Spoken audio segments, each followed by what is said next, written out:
પાકિસ્તાનને ટેકો આપ્યા બાદ ચીન સાથે બાંગ્લાદેશની વધતી નિકટતા ભારતને પસંદ ન આવી, માટે જ ભારતે બાંગ્લાદેશના મોટા ભાગના માલની આયાત પર અને વેપાર માટે ભારતીય જમીનનો ઉપયોગ પર પણ પ્રતિબંધ મૂક્યો, જેના કારણે 93% વેપાર ભારતીય જમીન માર્ગે થતો હોવાથી બાંગ્લાદેશને મોટો આર્થિક ફટકો લાગ્યો છે। ભારતે પાડોશી દેશ બાંગ્લાદેશને આપ્યો ઝટકો। ચીન સાથેની દોસ્તી બાંગ્લાદેશને ભારે પડી। ભારતે બાંગ્લાદેશ વિરુદ્ધ ભર્યું મોટું પગલું। પહેલગામ આતંકવાદી હુમલા પછી ભારત અને પાકિસ્તાન વચ્ચે તણાવ ચરમસીમાએ હતો અને ત્યારે ચીને ખુલ્લેઆમ પાકિસ્તાનને ટેકો આપી ભારતને આંખ દેખાડી। જો કે ભારત પાકિસ્તાન વચ્ચે યુદ્ધ વિરામ થઈ ગયો છે, પરંતુ તાજેતરમાં પાડોશી દેશ બાંગ્લાદેશ દ્વારા ચીનમાં ભારત વિરુદ્ધ અનેક વિવાદાસ્પદ ટિપ્પણીઓ કરવામાં આવી હતી, જે બાદ ભારતે બાંગ્લાદેશ વિરુદ્ધ મોટું પગલું ભરતા ટ્રાન્સશિપમેન્ટ સુવિધાને રદ કરી છે। વાસ્તવમાં 9 એપ્રિલ 2020માં બાંગ્લાદેશ સાથે ભારતે આ કરાર કર્યો હતો, જેના હેઠળ બાંગ્લાદેશને ભારતીય બંદરો અને દિલ્હી એરપોર્ટ દ્વારા મધ્ય પૂર્વ અને યુરોપમાં નિકાસ કરવાની મંજૂરી મળી હતી।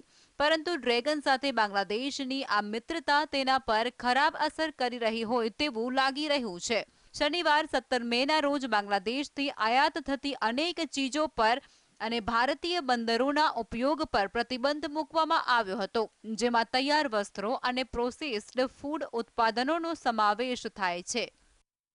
Directorate general of foreign trade દ્વારા જાહેર કરાયેલા એક નોટિફિકેશનમાં સ્પષ્ટપણે કહેવામાં આવ્યું છે કે બાંગ્લાદેશથી તૈયાર વસ્ત્રોની આયાત હવે ફક્ત 2 બંદરો, ન્હાવા શેવા અને કોલકાતા બંદર સુધી મર્યાદિત રહેશે, જ્યારે અન્ય તમામ ભૂમિ બંદરોથી આયાત પર પ્રતિબંધ રહેશે। અર્થ સ્પષ્ટ છે કે હવે બાંગ્લાદેશ જમીન બંદરને બદલે ફક્ત દરિયાઈ બંદર દ્વારા નિકાસ કરી શકશે। ડીજીએફટીના નિર્દેશમાં વધુમાં જણાવવામાં આવ્યું છે કે ફળોના સ્વાદવાળા કાર્બોરેટેડ પીણા, નાસ્તા, ચિપ્સ અને કન્ફેક્શનરી તેમજ કપાસનો કચરો, પ્લાસ્ટિકની વસ્તુઓ, રંગો અને લાકડાના ફર્નિચર જેવી ઘણી બધી વસ્તુઓ સહિત પ્રોસેસ્ડ ફૂડ પ્રોડક્ટ્સને સૂચિબદ્ધ કરવામાં આવ્યા છે। બાંગ્લાદેશી માલ માટે બંધ થયા ભારતીય બંદરો। ભારતના રસ્તે હવે અન્ય દેશો સાથે બાંગ્લાદેશ નહીં કરી શકે વેપાર। ભારતના પ્રતિબંધથી બાંગ્લાદેશને થશે મોટું નુકસાન। ભારતના આ પગલાથી બાંગ્લાદેશને મોટો આર્થિક ફટકો પડશે।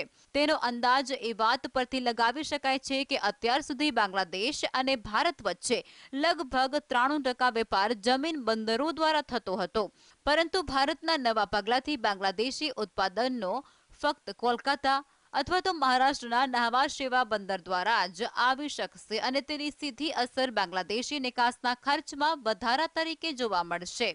ઉદાહરણ તરીકે, આ સમજવા માટે વૈશ્વિક કાપડ ક્ષેત્રના મુખ્ય ખેલાડી બાંગ્લાદેશે 2023માં $38 બિલિયન રેડીમેડ વસ્ત્રોની નિકાસ કરી હતી, જેમાં ભારતમાં $700 મિલિયનનો સમાવેશ થાય છે। એ સ્પષ્ટ છે કે ભારતની કાર્યવાહીથી હવે બાંગ્લાદેશને મોટું નુકસાન થવાની પૂરેપૂરી સંભાવના છે। Bureau report, GSTV।